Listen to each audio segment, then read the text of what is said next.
Hey, it's the podcast guy. Sutton United Talk Time on podcast. It's the Sutton Podcast. And there it is! Sutton United at the GM Vauxhall Conference have put out First Division Coventry City, winners of the FA Cup themselves less than 2 years ago. And what a moment to enjoy for the fans of this Surrey side.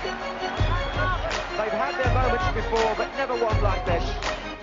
But the whistle goes down. Delight for Sutton United. Sutton United from the National League are through to the last 16 of the FA Cup. No longer English football's perennial non-league club. A 123-year crescendo reaches a new peak for Sutton United, who are promoted to the Football League for the first time.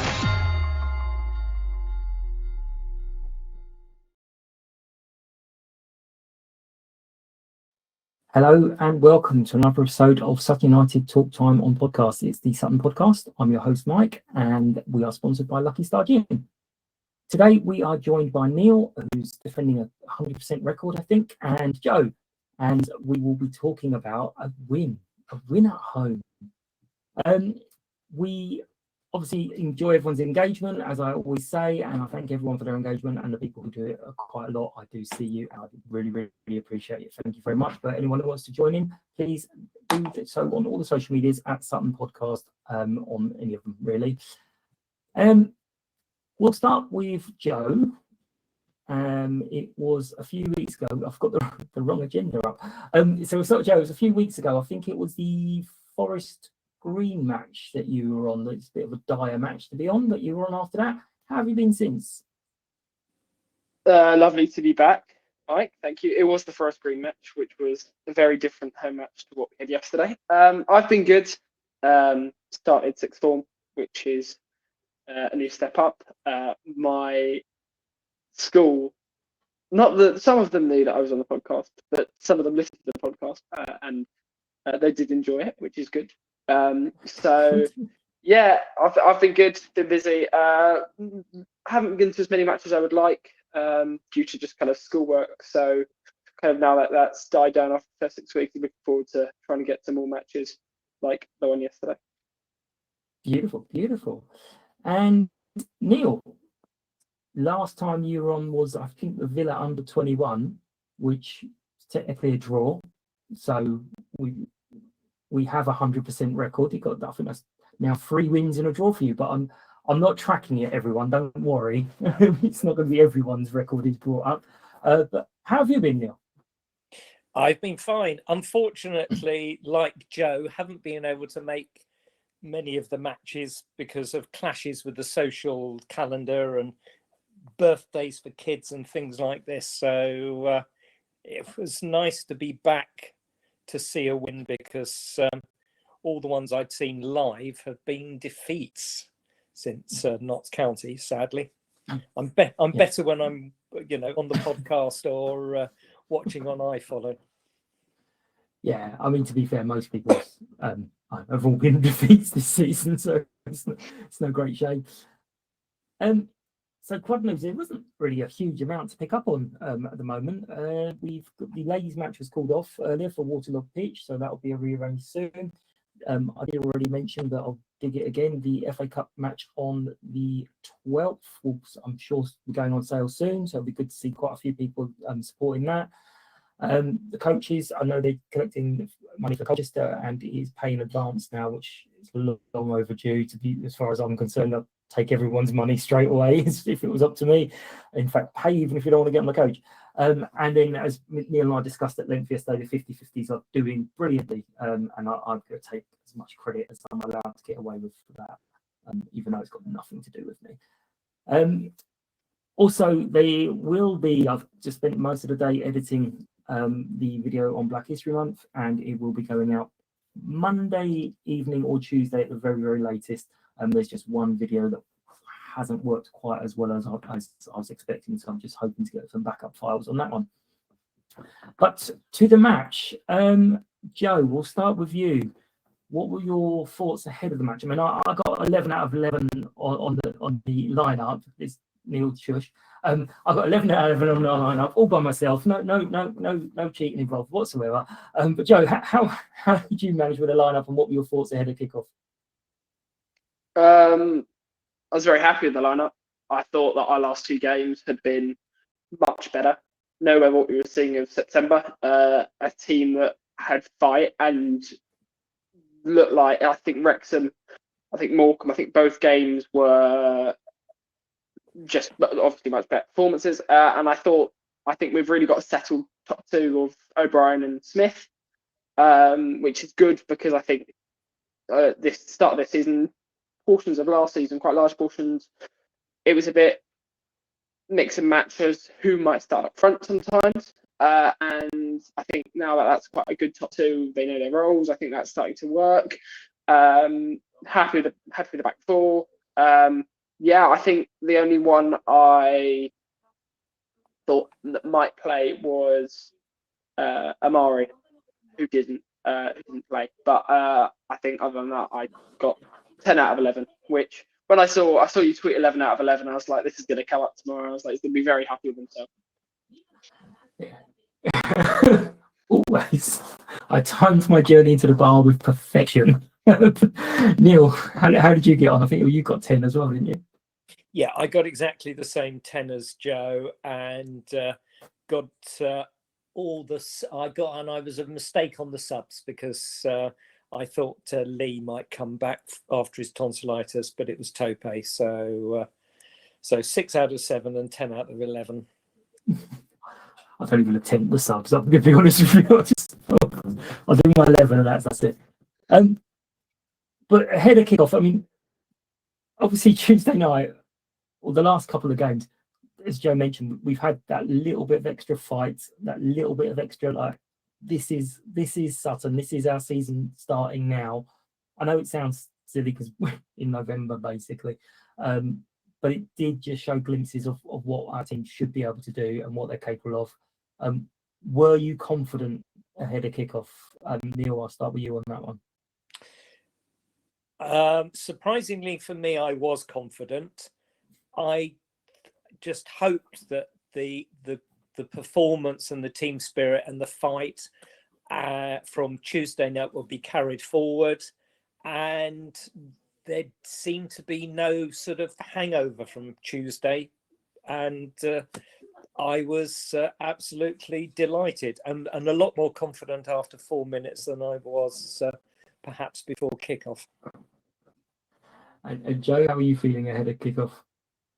I'm not going to give you this youthful optimism, which seems to come up every time I'm on it. I think I was just a bit. I was always. It's Bradford. They're a big club for the division. In the back of my head, I was like, let's just please. I was praying that it went right. But there was always that thing in the back of my mind where I was like, are we gonna reset? Like the game against MK Dons, we seemed to have a rally, and then we lost 3-0 against Crawley, and it was like, I hope there's not another setback. But yeah, I wanted to see that.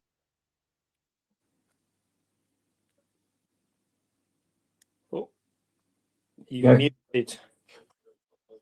He has. I think. Yeah, I don't know where I stopped.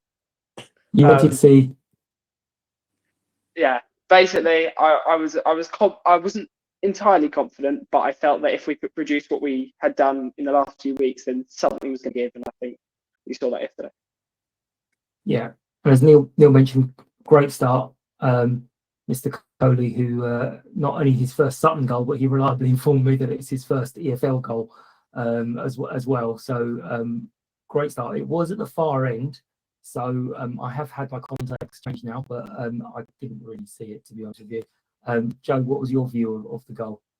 Yeah, really good goal. It was at the end. Stand up. I'm really happy for Josh. I think he's been a really quite stand up. I think he's been really quite since coming to the side, basically ever present. And I think I was impressed with him at Notts, and I've been kind of impressed with him even in times where he's just trying to create chances. And I think he deserved the goal before yesterday, was 28th of October. So it was good to see him get on the score sheet. Lovely ball from Aiden to play him in, which was something good night. They were. I was looking at the Bradford fans' reaction, and they weren't particularly shocked. I don't know. They it wasn't really. It was almost like, oh well, that was always going to happen. I don't know. It wasn't like there wasn't a groan or a look of complete anger. It was more just, oh well, we'll get back into it, which isn't a thing which we particularly want. But I was really happy for him, and it gave us the impetus to kind of put pressure on them for the next 20-25 minutes, I think. So yeah. Yeah. And Neil, what were your thoughts? I mean, I'd said to Josh that I was dead pleased for him. Obviously, having his goal, and I did mention that I thought he'd perhaps been overthinking some of his chances and not just unleashing. And he was like, "Yeah, I think we all have, to be fair." But what were your thoughts on the goal at the time? Was it a bit early for you, or? I thought it was. I thought the goal had come from a mistake by the Bradford defence. Only looking back on it, in fact, it's an even better goal than it turned out to be, because Smith was wrestled to the ground, and as he was wrestled, he laid off a ball to O'Brien, and then O'Brien again just shows what a good, calm footballing mind he is, and he laid it on a plate to Coley, and fortunately he shot rather than perhaps as he might have done in other matches, laid it across, because there was another player in the centre. So I'm glad he took it on, and I think he's going to get confidence from that, and potentially have a go if he gets put in that situation again, which hopefully is going to be the case more often than not. Exactly. Yeah. I mean, it's the more we have flying confidence. I think we can't remember who was on, but we mentioned it a few weeks ago. Is that extra pass is always what's catching us out, because people aren't just taking that chance and then people are shooting against us and it's bouncing off the keeper, or it's hitting someone's backside going in, and we're just not getting that luck because we're not taking those chances. But yeah, the first half, obviously, on my adult brain, I don't remember them being that threatening to us. Wouldn't say it was comfortable, but I could only see us scoring another goal. You did mention Smith, and you did mention being wrestled to the ground. That seemed to happen quite frequently. Joe, what were your thoughts on the rest of the half? Was it as pipe and slippers, or was there chances for them in that half? No. I completely agree. I think that they were not shocked, but they just didn't really seem to motor at all.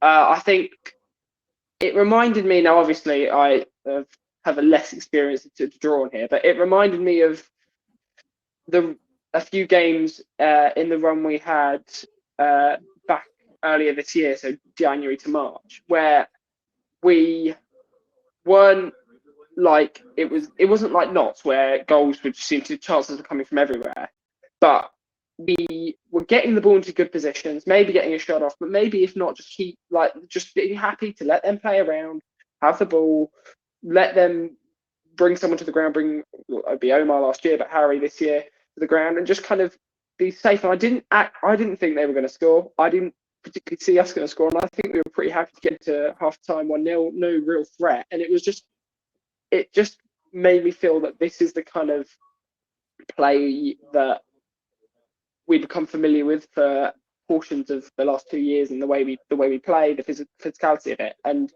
we were using that, our strength and kind of our height, to our advantage. And they obviously, teams know that we're going to play like that, but they just didn't really use what they had, which I think is they had some maybe better technical players, but I think we played the smarter football, and that helped us get into half time at 1-0, where they could say we haven't really had a big chance yet. Yeah, I mean that's a fairly valid point, Neil. With the possession stats last year, it was quite often were games that we were lost, that we were looking going, I see we had over 50% possession. That's why we lost the game. All the games that we're having like 30% possession, we're like, we've won this. It's so good. But how did you see that the rest of that first half from the sort of 5 minutes onwards?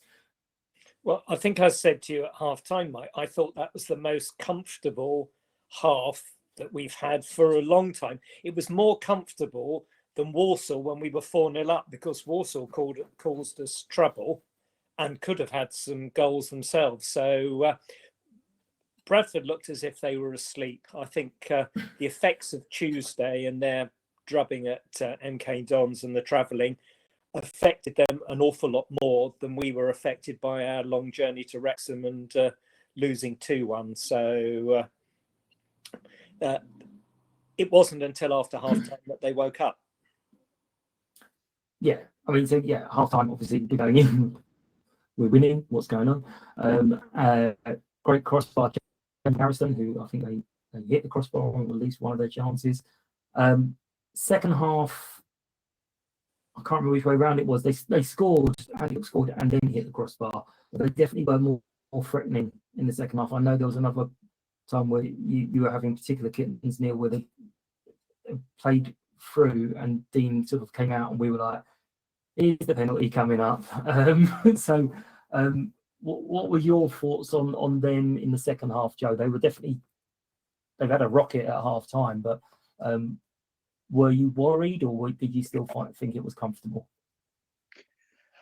I'll be honest, when Andy Cook scored, because we know he's a prolific striker, and getting that from stats from his whole career.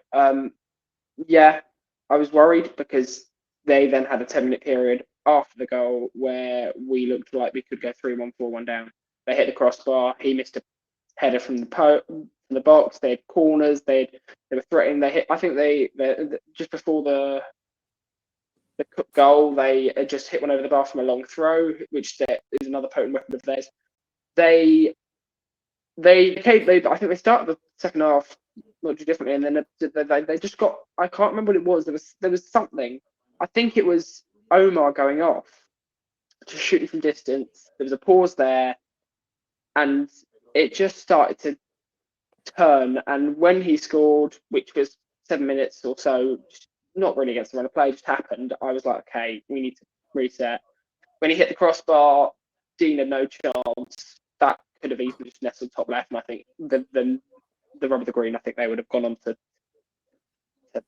run away with it, which is a bit worrying from our point of view. But they started brightly. I thought Sadebe was good.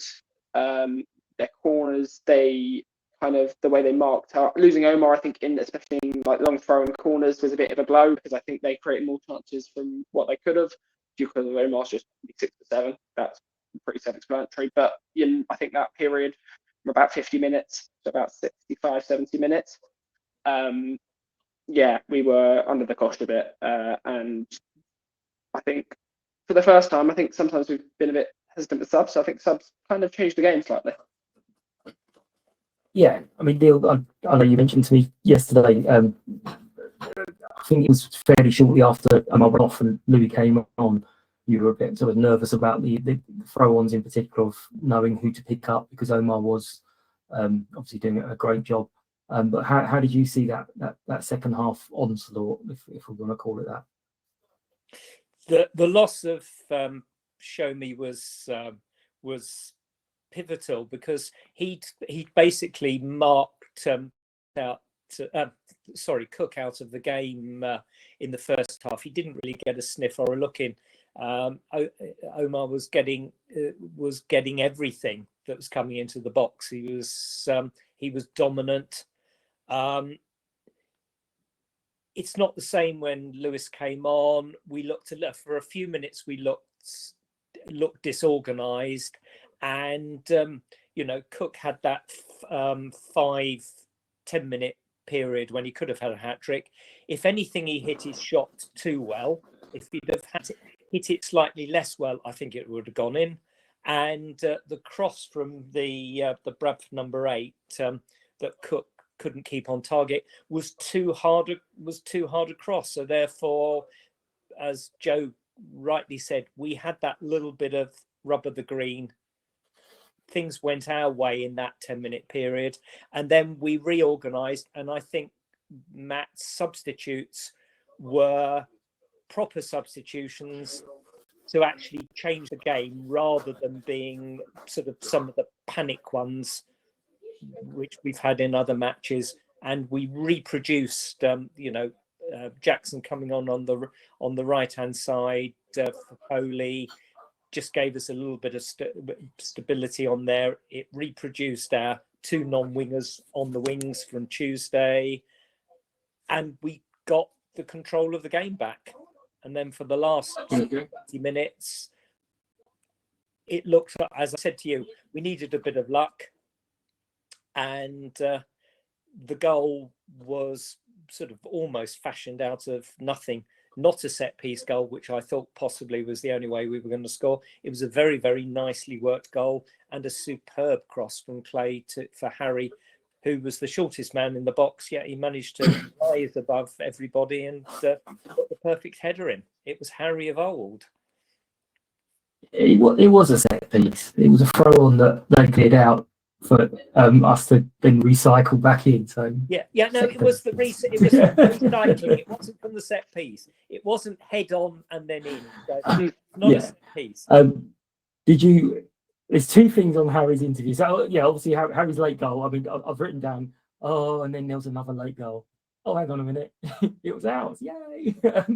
So, what were your thoughts on the goal, Joe? So, I mean, obviously, what was it, 87, 88 minutes? That great attack, Harry rising just 6 foot, 7 foot, 8 foot. I don't know how far she jumped, but it was beautiful. He said himself, eyes lit up, but he doesn't really remember what happened because he just couldn't see anything after he headed the ball. What were your thoughts on it? Oh, it was a great moment. Atmosphere after that. Chanting, it was great goal for Harry. I think he's he's struggled with injuries kind of last year and a bit, but he's in Eastie's absence, kind of he's really led, and I think yesterday we saw that. I think throughout the game, kind of him and Ingessan, they both did really well. I'm going to talk about Ingessan later, but I think he deserved it. He could have scored, I think, other goals, but I think that's his first goal since the opening day, which seems like a long time ago now. But it was a great moment for him, and obviously the next whatever they were 9 minutes were agony. But the feeling which is carrying over in today is certainly worth it for that 9 minutes of, oh no, what's going to happen? Like, could Andy Cook pop up and score a worldie from 35 yards out or something? Because, they do have the ability for that. And we saw it out. We saw it out well. We got bodies behind the ball. And it was just good to see. I think, just to touch on about the substitutions, I do think the substitution changed the game. I think what's happened in weeks of old is like Shomi's gone up front, just at 7, try and get on the end of the ball. And I can see that, but I think Tope's been underused this season, because his impact in games last year before he moved on to Torquay was massive. Like, start of the season, but against Gillingham to tee up Craig's goal to make it 2-1 in the final minutes. Like, he pressing from the front against Wimbledon away. All these games, he just kind of he keeps that intensity up, which we need. And I think the crowd love him. He's a great guy. But I think I'd like to see him used more in the next few games, because I really do think he changes a game when he comes on 75th minute or something. Because I think obviously O'Brien and Smith worked themselves into the ground, getting tumbled to the floor number of times by the centre backs, and I think he, along with Clay and Jackson, really did kind of give us that swing back in our favour once we got that rub of the green, as he said. Yeah. We'll talk about this, but Neil, you had a worrying last 9 minutes for a different reason. You just didn't want any other goals scored because you'd got your prediction of 2-1 and you knew mine was 3-1. So you were sitting there just praying for nothing to happen for 9 minutes. But how did you see the goal and the final moments of the game? As I said, I thought it was a very well worked goal. I was desperate for my 6 points to progress up the table. So even though Sutton haven't progressed up the table, I have. So for purely selfish reasons, I was absolutely delighted with the final score, more out of luck than judgment. And I thought we managed that last 9 minutes was a typical old Sutton performance. They ran themselves into the ground. They threw themselves in everything. That we controlled it much better than some of the early games from last season when we kept giving the ball away and losing in added on time. I think that's because of the extra nous that we've got from having some better players, some technically better players. And Clay particularly, I thought that was possibly his best game that he's played for us. And alongside Harry and Christian, they absolutely ran their socks off, harried, hassled, were winning second balls, were basically being in the face and irritating. So really stopped Bradford from trying to play pretty passing football. So that was a good old Sutton performance. Yeah, I mean, we've mentioned signings, replays, sorry. I can't remember who I was talking to about it. I was talking to different people. But Christian, I do feel of all the signings we've made, he probably had the lowest expectations, but will be now one of the first names you go, well, okay, he's done really well in midfield. Maybe when Eastie comes back, you'd have to question that. But he's definitely made a mark, and his set piece delivery mostly has been excellent. There's been one or two you're like, well, what were you going for there? But mostly he's been excellent. I mean, Joe, you mentioned him earlier, but what are your thoughts on him? I just think he's in this has not been an easy run. We can all accept that. But I think he has, not saying that other players, well, I am slightly saying it, but I'm not going to say not. I think he's been given 100. No, naming it. But I think he's given absolutely 110% every single game. He has thrown himself into it. He knows. It's a bit like I think Adam Lovett, when I want to say EC or someone was out last season, and he came in for 3 games and didn't really get a look in after that. And I really hope this doesn't happen with Christian, because he threw himself. He just throws himself into anything. He's willing. He knows, he's. I think he knows that there are maybe more. There is, it's expected that maybe Craig or but both Craigs might start, or when Eastie's back. I hope that Matt will experiment and give those two a pairing, because he can play both roles. He can play that Eastie role of that kind of ball-winning midfielder, just as Neil said, hassling the midfield, not giving him a moment's peace. And he can play that Harry role of being that playmaker, linking up balls, set piece delivery, and he's got that physicality as well. And I think he would be my signing of the season. And you could say the as you said, lowest expectation, but he's massively over delivered. I saw it in an interview with Matt. I can't remember what it was, but he said he'll be a big part of our thing this year. And everyone thought, well, wouldn't it surely be Craig or someone else who's going to get the look at it? He's got he'd be my first name on the team sheet right now, with Harry Smith, with Aidan O'Brien. But I'd say right now he's massively doing what we need him to do, and I hope we can really cultivate that and look for him to be a real leader for the future, because he looks like a really promising player that we've picked up from Ebbsfleet. Yeah, it was me. Matt gave me the look when I said, "Is he one for the future?" He goes like, "No, he's one for now." I couldn't remember. I thought I wanted to say it was on. I wanted to say it was. I also thought he's given the number 8, isn't he? And you wouldn't be given number. Yeah, well, in my head, you wouldn't be given number 8 if you're not starting. But maybe that's just my kind of footballing brain thing. But number 8s have passed on many clubs, and they're often very old-fashioned there, Joe. Squad numbers. Neil, what were your thoughts on him? What we mustn't forget is that he's jumped up 2 divisions. He was only National League South, so he's made a very big leap, and I think he's established himself quicker than perhaps we could hope. I think he's figured a lot more than Matt intended. I think it would have been a more gradual introduction, but because of injuries and things like that, he's been forced in early, and I think we're now beginning to see the benefit of it. It's a little bit like how Ali Smith started. Ali got a bit more of an introduction through injuries and all that sort of thing than potentially would have been our original intention. And then he got better and better. So because he'd been thrown into the deep end, he came on as a better player quicker. And I think that's going to happen with Christian. Yeah, I mean, the other standout from the side is what you kind of would have expected, and that's maybe why he's not immediately thought of as best signing. You'd expect Smith to come in and play well because A, he's a big player, and B, we play his style of football. One thing that was, I mean, I think he's probably dealt with more unfairly than Omar even was, because as soon as there's a 50-50, it's a foul against us.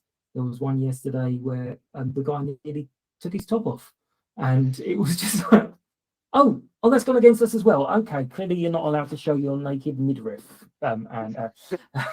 So it was just a weird one. But sorry to mention some of the things after the game. I went out to do the well. First of all, must mention she was in the home end, and again we won when she's in the home end. So Lottie has to take some credit there as well.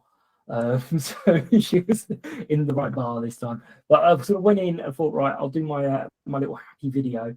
And the last time I went in to do that around the ground was like Salford or something, and it was just there was no one there. And then yesterday I went out and there was loads of people. I was like, this is what it's like after a win, is it? But we had Matt doing his after-match interview, and it was quite interesting because there was a big puff of the cheeks when he finished. He sort of came down the stairs, and I saw him. And I was like, I saw that. I saw that. That would be a relief. And Harry, there's two things on that. One is young Joshua, I think. Joshua is his name. Said to his dad when his dad was watching the Harry interview, he was like, "Is that Mike from the podcast?" That's like, what? It's like, couldn't work out whether he meant because he sounds. No, but I think it was. He said he thought it was just because he had a microphone and considered the only person standing at the microphone would be me. Don't know what that was about. But Harry came into the bar, and I think I was about the 100th person to say to him, "You need to show your face in the bar." And AB was in the middle of the strikers are key thing, which is the mad draw. Anyone to know? And it kind of got interrupted by everyone singing "Harry, Harry, Harry Beautyman." So he only sort of popped in for a minute, showed his face, and went out again. But it was really good to see that he got such a warm welcome.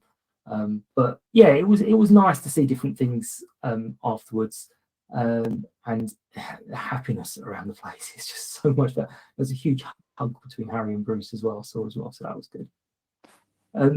One other thing I found out, and it was Joey who runs the Sutton United _fan page on Instagram. I think it might be on TikTok as well, but he did mention TikTok to me because obviously I'm old, so he probably thought I'm not on it. But he mentioned that we are the only side in EFL2 not to be awarded a penalty this season. Now, I'd say a lot of the sides we've given penalties to, but he was like the only side not to be awarded a penalty. Do you think that's potentially our reputation, Joe? Well, great page, by the way. I love. I was watching the TikTok on Christian Gesson. I was going to say I've got to reference that later, so it's a great TikTok. Is it our reputation? No. I'll be honest.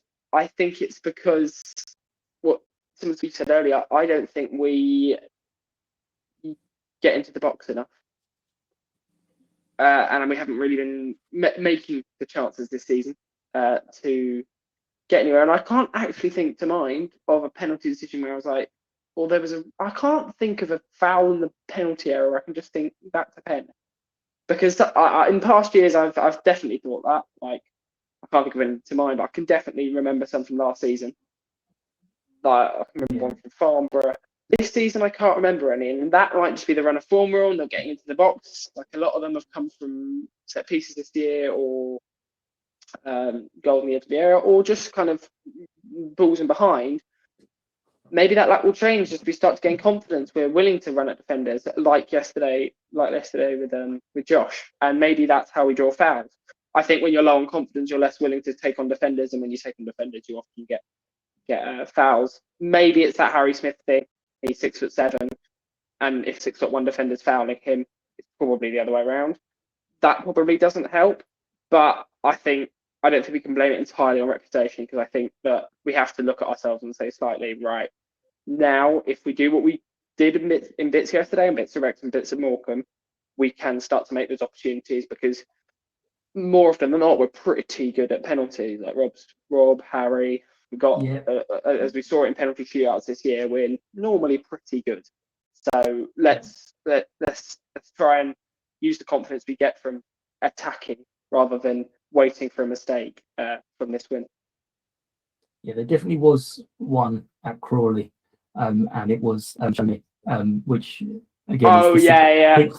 I've seen it on the replay. Plus is you haven't got that penalty because you're too big.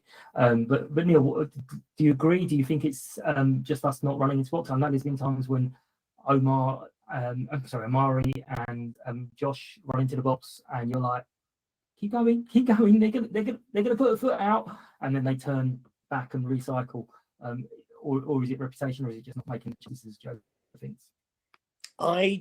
I think we're perhaps a bit too nice. We don't. I think some of the penalties that we've given away have been bought because the players have been, savvy enough to know that there's going to be a foot sticking out here that I could fall over. So we're not buying them. And then it is if you've got the big guy, little guy, it must be that the big guy is the one who's doing the fouling. It's just like if the goalkeeper falls over, the goalkeeper must have been fouled rather than the goalkeeper doing the fouling. So I think that it does count against us. And yesterday, again, the officials seemed not to give us it. The tolerance for us to be given a yellow card seems much lower because we're Sutton, we're physical, we're an aggressive, dirty team, and I think that does still count against us. Yeah, I mean, I said it a couple of weeks ago. I wouldn't mind, but we haven't been, and if we were being that physical and getting the yellow cards, I'd be like, all right, fair enough, whatever. But we just weren't getting it. Yeah. And poor old Harry Smith yesterday got booked for sarcasm, didn't he? Rather than it was. He got fouled, and he was like, "Oh, about time," or something similar, and he ended up with a card for that. Which again, I know that against the rules, but it just drives people nuts. And obviously, we stand near Frakey, and it drives him nuts that you get a dangerous foul that gives nothing, and then you say something to the referee, and the card can't come out quick enough. And it's like I get the respect thing, I do get that, but someone saying about bloody time isn't necessarily that disrespectful. One other little just thing, another manager has lost their job. I have a feeling, I read somewhere earlier, there's 6 EFL 2 managers or teams without a manager at the moment. There's Bradford, Gillingham, I can't remember, Grimsby, Colchester. Yeah, so there's a hell of a lot who are out of work. I know we're still bottom of the league. I know we're still points away. But is your gut feeling that we made the right decision for Bruce to describe it as a sticky patch and Matt to lead us out of the sticky patch? I still find that very funny if Bruce ever listens to this. But you both nodded, but it's an audio, so it would help if you actually said something. I think there's no doubt that, judging by the performances, particularly in the last 7 days or so, that Matt has got the support of the players, because they are, They seem to be doing now what he wants them to do. Matt's prepared to make the difficult decisions. I think that was extremely brave to keep somebody of Amari Patrick's ability on the bench. Didn't bring him on at 70 minutes, brought on Jackson. So that shows perhaps a little bit of tactical acumen that perhaps we haven't given Matt credit for.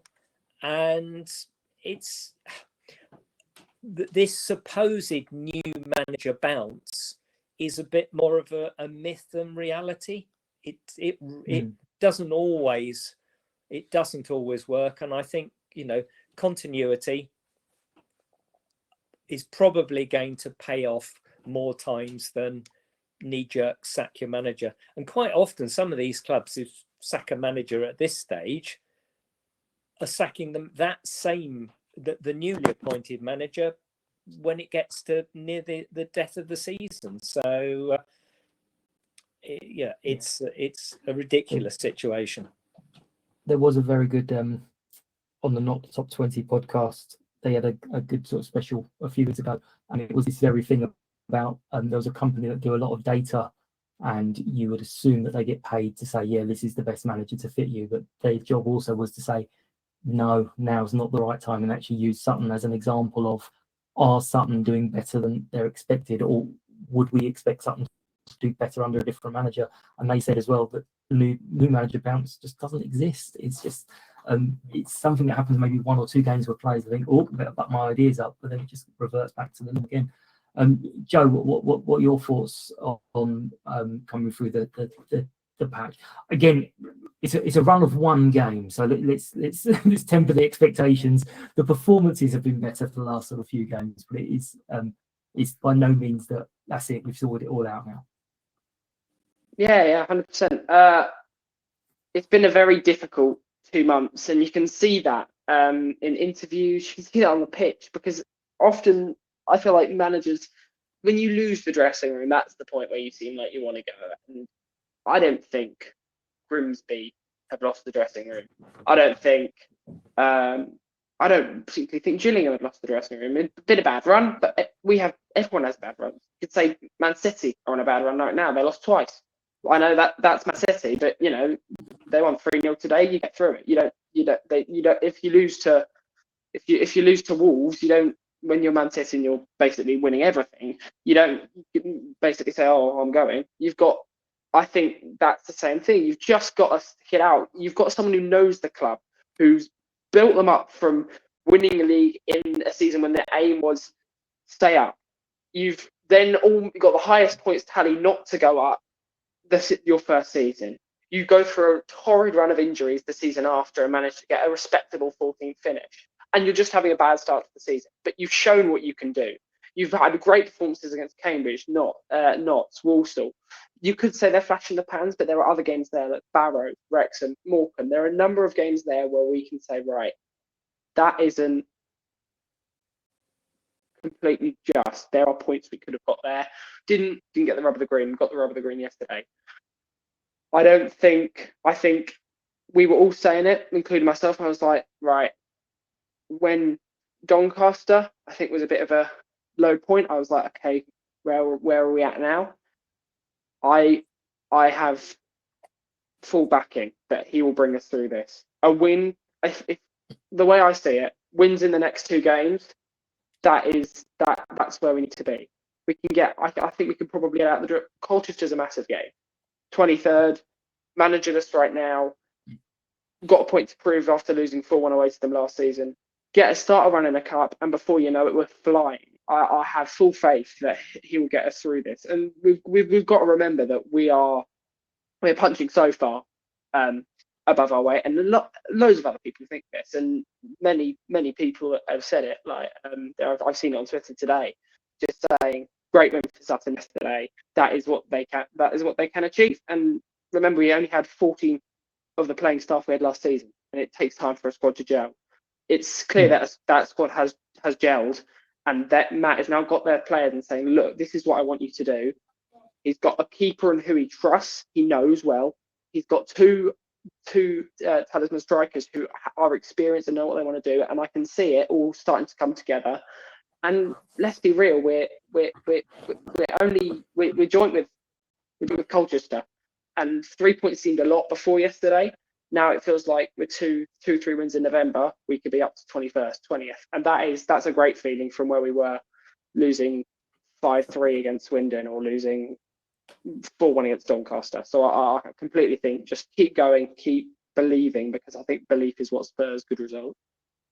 Yeah, I mean, we said it yesterday, Conrad, if you were there for the conversation, Neil, but we sort of said theoretically could win the next 6 games, and suddenly everyone's looking around going, not sure what the big problem was, because we'd be way up the league, we'd be doing well in the cup. But anyway, it leads us on to the cup. So this time last year was not the most pleasant experience against Farnborough. When the draw was made, we were and so were they. So it was probably the best draw we get. But since then, I think they've played 2 games under new manager and scored 7, conceded none. So it's possibly a bit of a trickier game than we initially thought. But a long trip for them.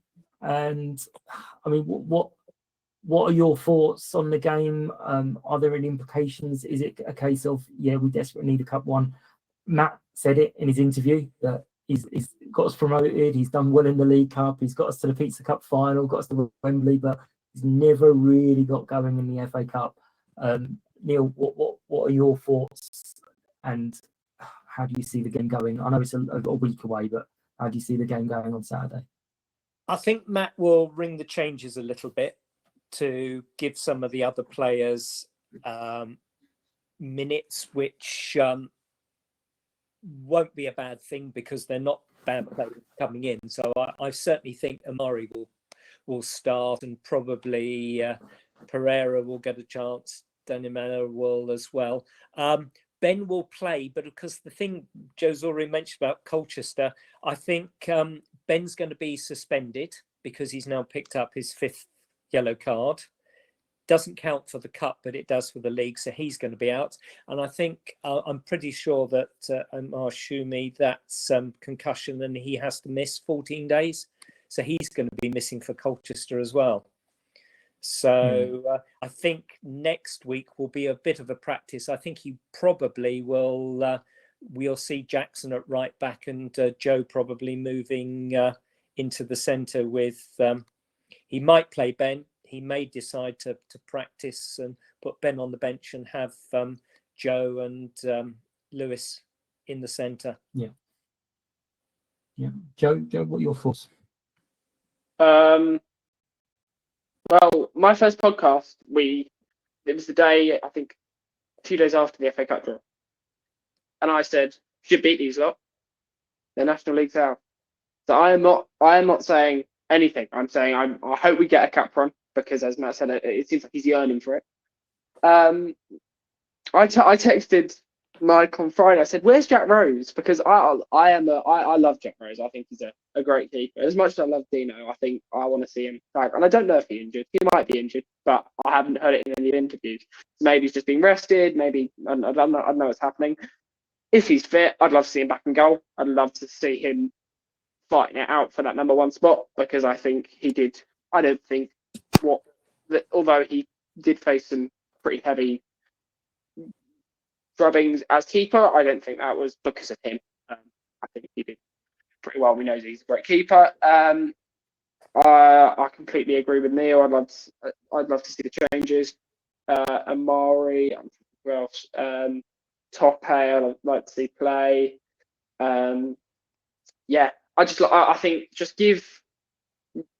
I think he'll play the strongest team he can without affecting Colchester. Because the way you look at it, if we win and we get a good draw and we win again, that's the possibility of, I don't know, Tottenham at the VBS. Like, we could get, I don't know, no disrespect to Ed O'Brien's parent club, but we could get Shrewsbury away. We'd rather Tottenham in the VBS, but you know what I mean, it could just give us that momentum. I can't be there, which I'm fuming about. I was hoping they'd do the Friday night kickoff. I was like, who's going to do TV coverage for Sutton versus AFC Fylde? So I was like, oh well. So I'll be listening in, but I hope I hope that we get something from the game, because it's the catalyst which we so desperately need, and then a win against Charlton, win against Colchester, and before you know it, we're away and flying. So yeah, Exactly. I'd like to see changes. Okay. So Well, Rosie is injured, Joe. So that He is. Yeah. he's got a groin injury and he's back in training, but Ah, I don't think he's up to playing quite yet. okay. Well, bring Steve Arnold in then, because he had one game against Cambridge where he had a bit of a nightmare thing with Louis, and then it all went a bit wrong after that. So let's see what, because he is a I've got mate supports yeah, Southend. he played all right against Crawley, but it was a nothing game. Right, we're going to grab your predictions now. Don't forget, you can both of you change your mind as long as you enter on the link. So whilst I'm asking your opinion now, and it's on the screen for anyone watching, you can change your mind when you come to doing the entry. So Neil, you're up to third. Unfortunately, there were 7 people who got a 2-1 scoreline, so it was an awful lot of people. So yeah, you're up to third. You're 2 points behind Chalmers and 5 behind Mr. Darby, who's now taken the lead. How did Darby get 5 points? I think he must have got something. I can't remember exactly what he got. Hang on. So where are It's a draw. he said 2-1. I might have been looking at the wrong one. So yeah, he got it as well. So yeah, there were 7 people. So he got it. Mr. Rosario got it. Coxie got it. Dave Fry got it. You got it. Who else was there? Andrew Youngman got it, and Simon Davidson got it as well. So yeah, there's quite a few who got the score. But Neil, what are you going for Saturday? As I said, I'm not going to hold you to this if you change your mind. I think once again, we're edge it. We are seeming capable of keeping a clean sheet. I'm going for another 2-1. 2-1 for Neil. Joe, you haven't been entering, Joe. So I know, and I do see your emails. No. I've just done it. I've just done it as we speak. 2-0. I think I'm gonna start doing it. I promise. I say to myself every match. I said to myself, I am actually going to do this because I have some sort of knack for these things. I've done it with Prem matches in the past, so I will. I've gone for 2-0. Yeah. There's something else we need to look out to on Saturday is which one of their players are we going to sign for next season? No, we're going to do that for players that do well against us. We don't want players doing well against us. Joe, I don't care how many people enter, because the more people enter, the more chance I've got of slipping down the table. I've already dropped to about 13 or something. But I'd written down 2-0 as well before we had this conversation. So I want to stick with my 2-0. Because I'm going to go so different to Neil, where I think we will keep a clean sheet. But we have come to the end. I did quite well out of that, actually. Next time will be Sunday. Well, next time you'll hear from me will be on Tuesday, when I release the video for the Black History Month that I spoke to a few of our ex-players and also Lewis. But next time I'll be back will be next Sunday. As always, thank everyone for their attention. Go on, Joe, roll your eyes. Don't forget, follow, like, share all the other things on social media for Sutton Podcast. Thanks to Joe, thanks to Neil, thanks to our sponsors. It caught me off guard. It really caught me off guard. I forgot. I was like, oh no. It's all right. We just need to make it into a little GIF of you just rolling your eyes, and I can include it to every single bit. But yeah, thanks everyone for listening. Next up, I've only got Gabriel so far for the Fylde game. So if anyone wants to jump forward, please let me know. But other than that, thank you for listening and take care, and we will catch up soon. Bye-bye.